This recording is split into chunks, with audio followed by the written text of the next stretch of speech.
ब्रह्म जो निगम नेत कही गावा उभय भेद धरती तो आवा सहज विराग रूप मन मोरा थकित हो जिम चंद्र टकोरा। इसलिए जनक जी के सद्भाव तो विश्वामित्र जी ने कह दिया कि वचन तुम्हार न हो या लिखा, आपने जो अनुभव किया एकदम सत्य वही है ये। तब मन मुस्कान, राम जी मुस्काने लगे, खोल पट्टी मत खोल, यहाँ भगवान बनने में फायदा नहीं है, भगवान नहीं बनने आया हूँ, तो जमाई जमात बनने आया हूँ, ये सब खोलो मत रहा। राम जी को भी भगवान बनने में लाभ नहीं मिलता है और भगवान बनना भी नहीं चाहिए। भगवान बनने में सुख नहीं है, भगवान का बनने में सुख है, भगवान का बनने में सुख है। और अब ये नहीं कहे कि आप संत का बनने में सुख है ज्यादा कि संत बनने में सुख है। संत बनने में सुख है कि संत का बनने में सुख है। बोल आनंद कंद भगवान की रस ही रस बरसे, रस ही रस बरसे, रस ही रस बरसे, रसमय राम रसिक हनुमान, रसमय राम रसिक। भगवत रस, ज्ञान रस, प्रेम रस, वैराग रस, ये रस अंदर हमारे आ रहे कि नहीं भजन के प्रभाव से, महापुरुषों के चरणों की रज की कृपा से। ये धन है, ये दैवी संपदा है। असुरी संपदा और दैवी संपदा दो संपदा है। तो दैवी गुण आ रहे हैं कि नहीं, ये चिंतन का विषय है। तो हमारे एकांत में बैठ करके, कमरे में बैठ करके, आंख बंद करके चिंतन करना चाहिए कि हमारे दैवी गुण लोप तो नहीं हो गए। दैवी गुण जो होना चाहिए, ज्ञान, वैराग, विवेक, भक्ति, सत्य, सत्य आ रहा है कि नहीं आ रहा है। सत्ता में सत्य को खो तो नहीं रहे हैं। आनंद लुप्त तो नहीं हो रहा है। सत्य आनंद, सत्य धन, चित धन, आनंद ये हमारे हृदय में आया कि राधा रानी जी की कृपा हुई थी। बरसाना में आए हैं कि हाँ प्रेम रस बरस रहा है कि नहीं, ज्ञान रस बरस रहा है कि नहीं, वैराग रस बरस रहा है कि नहीं। बरसाना, ये बरसाना राम बरसाना जी राधिका जी। तो ये तो हर साधक को गुरु बनने में भी लाभ नहीं है, गुरु का बनने में लाभ आएगा। जाला पाए जाला गुरु जी का बने, राम जी का बने और संतों का बन जाए, संतों का बन जाए, संतों का ये भाव भी समाप्त हो जाए। मैं संत नहीं हूँ, संत का हूँ। मैं गुरु जी नहीं हूँ, गुरु जी का हूँ। मैं भगवान नहीं हूँ, भगवान का हूँ। हे नाथ, हे मेरे नाथ, मैं आपको स्वामी रामचंद्र। एक क्षण का विस्मरण, भगवान के नाम का एक क्षण का विस्मरण असहनीय हो जाए।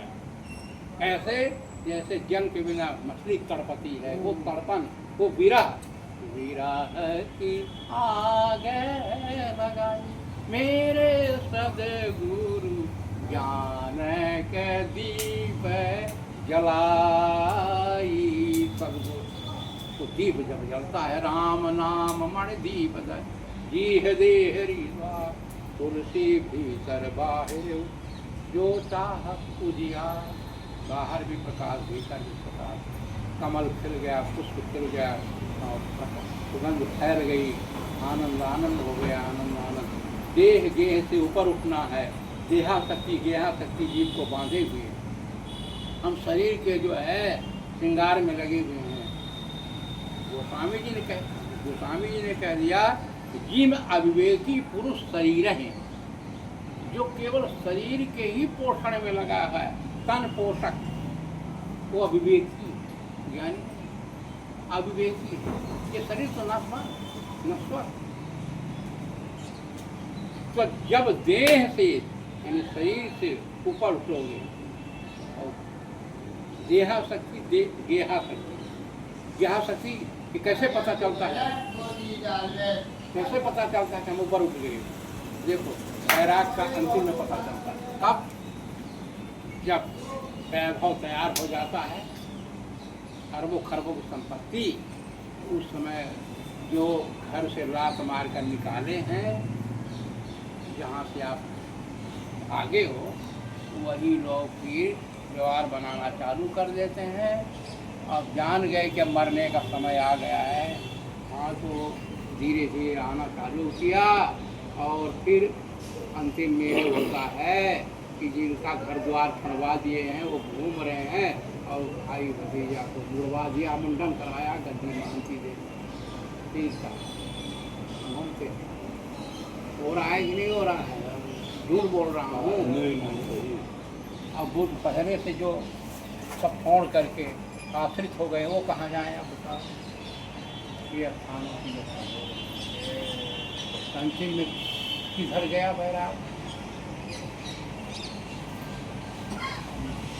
देह गेह से ऊपर उठे, देहा शक्ति समाप्त हुई क्या? और राम बिलो की बंधु कर जोरे, तो देह गेह सब सन तृण तोरे, देह से गेह से तृण तोरे, तृण के समान तोड़ दोगे देह का संबंध, गेह का संबंध, ये देह संबंध है, सब मुड़वा करके ये बैराग। तो संबंध कैसे टूटता है महाराज? गेह का संबंध मतलब कौन से साधन है इसकी? इसका एक ही साधन है, पक्का भजन। हम यहाँ बैठे भजन कर रहे हैं, क्या कर रहे हैं? भजन मारे भर से नहीं होता। ये पंखा जितना भजन करता है तो कोई नहीं करता। ये पंखे से एक ध्वनि आ रही है, आपने अनुभव किया? अनुभव नहीं किया, बाद से अनुभव करना। जब उसके नीचे आसन लगाना ना, उसी में जागत सोवत शरण तुम्हारी, सोते समय में भजन करना, सोते में भी भजन होता है। हमारे राम जी ने बहुत प्रथम वृंदावन में आया था, उस समय छोटी उम्र थी, एक सन्यासी के आश्रम में ऐसे गया, छत के ऊपर लेट गया, तो सन्यासी एक महात्मा बगल में सो रहे थे, वो गीता पढ़ रहे थे 12-1 बजे रात, और सो रहे हैं। सुबह हम उससे कहा, महाराज जी आप सो रहे थे, जाग रहे थे? हमको बता, बोले आपके मुझसे तो गीता के श्लोक निकल रहे हैं। तो सन्यासी में गीता चलता है ज़्यादा। तो क्या होता है, जब दिन भर आपने भजन किया है तो रात में क्या करो? वही साइकिल की पार्टी को अच्छा घुमाओ, छोड़ दो। ऐसे ही आपने अगर भजन किया, भजन का चिंतन अंदर, विषय अंदर का है, बताए ना, दैवी गुण अंदर के हैं। मेरी बात समझ रहे हैं नहीं? अगर हमारे अंदर भंडारा घुस गए, हम अपने को कह रहे हैं, आप नहीं कह रहे हैं, किसी मिल गई, जाना है किसी मिली, हमको तो किसी मिल गया, हमें नहीं कह रहे भंडारा में मत जाओ। बाकी संतों का दर्शन होते हैं, कितने लोगों के दर्शन जाना चाहिए, तो हमारे अंतःकरण में ये दैवी गुण बने रहे हैं जो अंदर में, केवल इसी के लिए नहीं, यहाँ किसी में कमी हम नहीं निकाल रहे हैं, ये आप ये न समझना, अन्य अर्थ नहीं लगा रहे हैं, अर्थ का अनर्थ भी होता है। हम अपने को कह रहे हैं, अपने को, हम दूसरे को नहीं चिता रहे हैं, हम अपने को चिता रहे हैं, खुद को चिता रहे हैं। चेत करो बाबा, हम चेतें स्वयं अपने को। हमारे अंदर जो होना चाहिए, असुरी संपदा है कि दैवी संपदा? तो संपदा होती है, गीता की असुरी गुण है, दैवी गुण है। ये देखो, भजन यदि पक्का है, इनकी भजन उत्तरकांड रामचरितमानस में लिखा है, राम भजन बिन मिटहि के कामा।